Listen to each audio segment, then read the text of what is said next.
Bonjour à tous et bienvenue sur Elvis le Catalan. Voilà, donc durant cette vidéo on va parler du Barça mais aussi du trophée de Best. Est-ce que le Barça va pouvoir rentrer dans cette Liga? Oui, dans les colonnes de Mundo on dit le Barça donne vie au Real. Oui, on donne vie au Real lorsqu'on est incapable de gagner la vendémiaire du championnat, lorsqu'on est incapable de prendre même un point, sachant très bien que le Madrid lui était confronté à l'Atlético de Madrid. C'est dire la contre-performance, voilà, des Blaugrana, c'est dire la contre-performance des hommes de Xavi. C'est une contre-performance qui laisse à croire, qui laisse à désirer. Oui, c'est pourquoi le média pro-madrien s'est réjoui. Oui, il s'est réjoui. Il va même au-delà de la réjouissance en disant que le Barça a peur. Oui, le Barça a peur. Le Barça fléchit. Le Barça a peur du Real de Madrid parce que même les supporters madriens savaient très bien que le Barça va déposer le Real Madrid à 10 points. Mais c'est loin d'être ça. C'est-à-dire même avec la contre-performance, malgré la contre-performance madrienne, ils arrivent à prendre un point sur le Barça. C'est dire que le Barça a vraiment peur. Le Barça n'est pas solide, leader de la Liga, et ça fait peur. Ça fait peur lorsque tu sais qu'il y a Valence, lorsque tu sais qu'il y a le Real de Madrid, lorsque tu sais qu'il y a Bilbao. C'est pourquoi As dit le Barça a peur. Oui, As dit que la Liga brûle. La Liga brûle. Oui, ça brûle parce que le Barça lui-même a mis de l'eau, a mis de l'huile au feu. Nous-mêmes, nous avons incendié la Liga. On avait toutes les cartouches, rien n'a encore joué. Je peux vous rassurer. Mais oui, 7 points si tu as déjà joué le Real de Madrid. Mais là, c'est la raison pour laquelle Mundo Deportivo préfère dire que le Barça fait un pas en arrière. Moi je dirais que le Barça fait 2 pas en arrière parce que c'est pas fini. 7 points, oui, d'écart, c'est quand même beaucoup lorsque tu sais que tu as déjà joué aller-retour le Real de Madrid. Donc si le Real te gagne au retour, il reste 4 points. Si Séville te gagne, ou encore je veux dire Valence, ou encore comment on appelle Valence, ou encore à San Mamés par exemple, le Barça doit se déplacer à San Mamés. On sait tous que là-bas c'est très compliqué. Donc la bande à Xavi est en train de peut-être perdre tout espoir. La bande de Xavi est en train de tout bousiller. On espère vraiment que le Barça va se remettre. Xavi l'a dit en conférence de presse, oui, on se doit de s'excuser parce qu'aujourd'hui c'est le match le plus nul.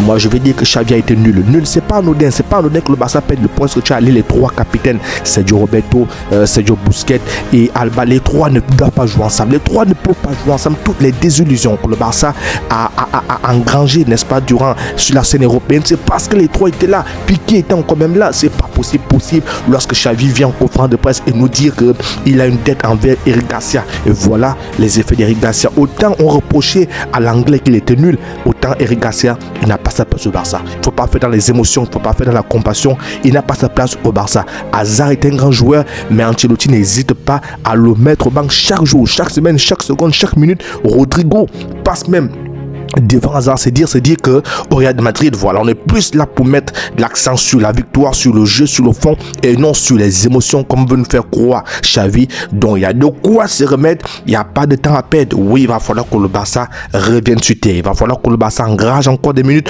il va falloir que le Barça redevienne le grand Barça solide de la Liga parce qu'on ne compte plus sur l'Europe. Il nous reste plus que les titres nationaux et si on passe, j'ai dit si on passe à côté de la Liga, il n'y a pas de discussion. Xavi doit plier bagages. Il n'y a pas à dire qu'il faut qu'il s'adapte. Xavi doit payer des bagages parce que tous les points que le Barça a laissé tomber, c'est pas parce qu'on était faible. Les compositions de Xavi, lorsque tu mets Marco Alonso, c'est pour quelle raison devant Alba? Mets ta défense type, mets l'attaque type. Pourquoi tu joues avec 4 milieux de terrain, sachant très bien que tu vas jouer avec une équipe qui ne bloque pas?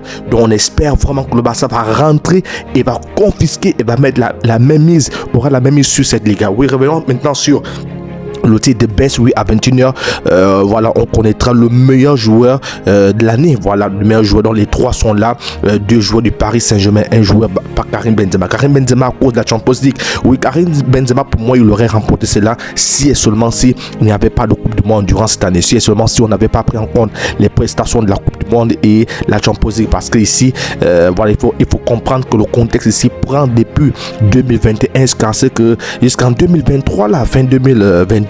Vous vous rendez compte, c'est terrible. C'est terrible parce que lorsque la Coupe du Monde, lorsqu'un titre national se dresse à toi, peu importe le plus grand titre européen, que ce soit la Champions League ou encore je ne sais quoi, tu plies genoux. Tu plies genoux devant la Coupe du Monde. La Champions League plie genoux devant la Coupe du Monde, surtout lorsque cette Coupe du Monde est remportée par une icône, même pas n'importe quelle icône, Lionel Messi. Et c'est même pas parce que c'est une icône, mais c'est aussi parce que il a été le grand artisan de cette Coupe du Monde. Il a été au four au mollet, il est vice Je crois qu'il est vice meilleur buteur comme meilleur buteur avec derrière Mbappé. Vous voyez, il a le meilleur ratio de passes, il a le meilleur dribble. Il a fait une Coupe du Monde de pharaonique. Voilà, une grande Coupe du Monde. Il est au four, il a porté son équipe à l'eau seul. Voilà, Mbappé ne mérite pas aussi. Si Mbappé seulement pour moi avait gagné la Coupe du Monde, il serait peut-être là sur le toit de l'Europe. Oui, parce que Lionel Messi, il a tout raflé.